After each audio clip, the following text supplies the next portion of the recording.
Good afternoon, folks. This is Fat Matt, and I am live out in the kayak, and I am currently fishing for bass. As you know, we compete in several tournaments, and I'm currently competing in a couple of tournaments now.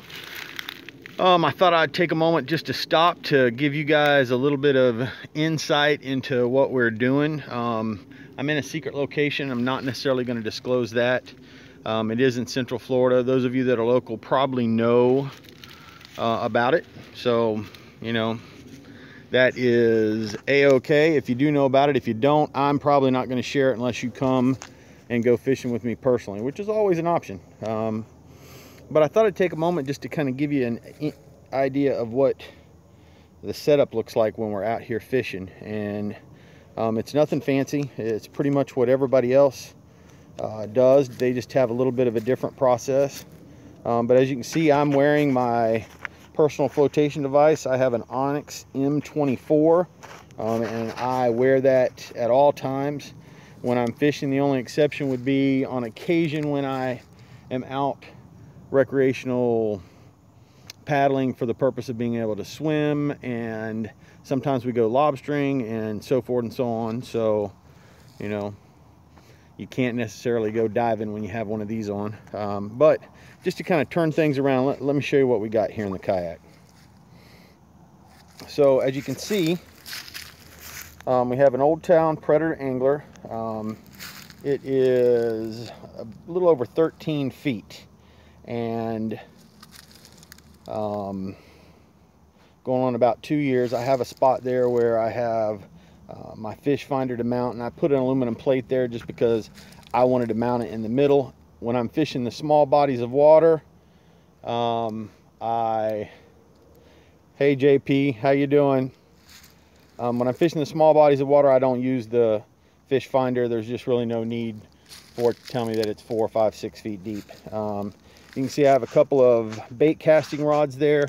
I don't mind telling you what I'm using. I'm currently using a Bitters bait paddle tail, and I'm currently using a KVD Strike King Sexy Shad spinner bait. All of my fish, and I currently have 2 fish in the boat, and measured 17 inches or longer, have come on the Bitters bait paddle tail. I've had a bunch of follows on the Sexy Shad, but absolutely nothing taking it. And I have a dry box that I put all my gear in, and that keeps my camera and phone and stuff like that dry. I have a set of fish grips that I use to hold the fish and keep him in the water and fresh. And this is a hog trough. Those of you that are familiar with that, that's what we use to be able to measure the fish. And in most tournaments, you have to have a certified device, and they decide what that device is. I have a backpack that has some camera equipment and some personal things in it. I always carry water. Have a couple of rods in the back. There's a Lew's bait caster there, 2 Lew's lasers there, a Lew's spinning that I have a Ned rig on. Haven't had to use that today. But if you can see, we're on a canal creek tributary to one of the major lakes here in Central Florida. And so far the fishing's been good. I have got 2 fish in over 17 inches, and that isn't bad at all. So I still have a few more hours of daylight. Or actually, I've got probably a little over an hour of daylight.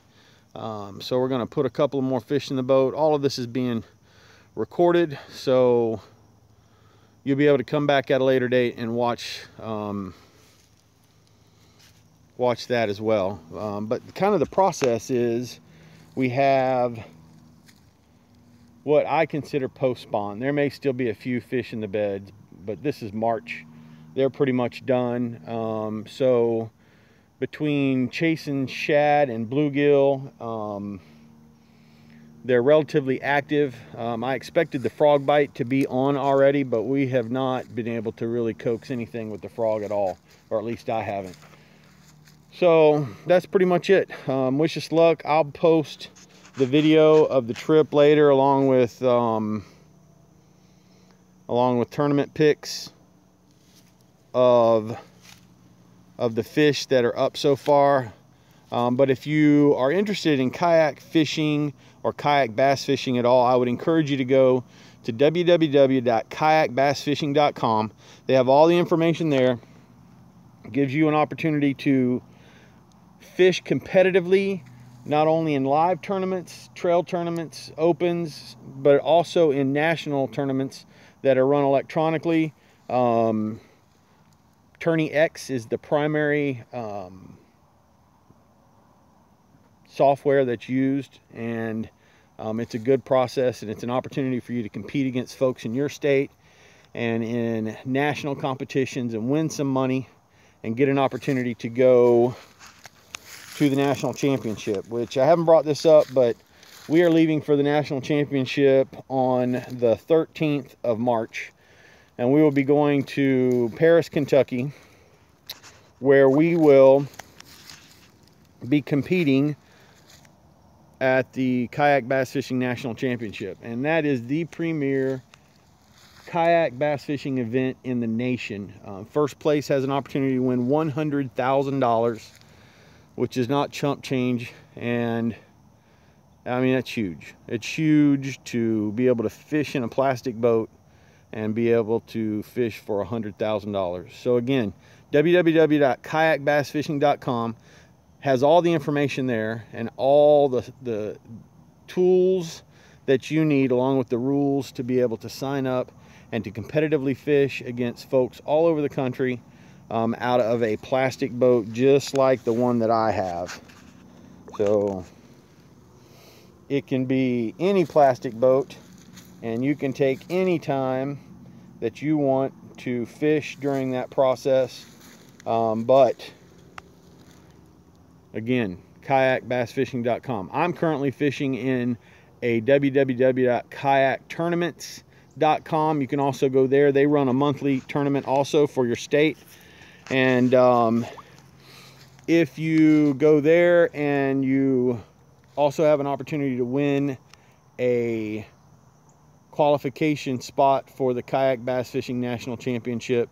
And again, Paris, Tennessee, Kentucky Lake, March, and you have an opportunity to do that next year and to have some fun along the way and meet some good people that enjoy the outdoors and enjoy fishing. In the meantime, look what I get to enjoy. I mean, can you possibly find anything better than to be outside chasing some bass in a plastic boat? Right there, plastic boat. So anyway, appreciate you guys coming along. Have fun. We'll catch you out on the water again, and I'll update you with the video later.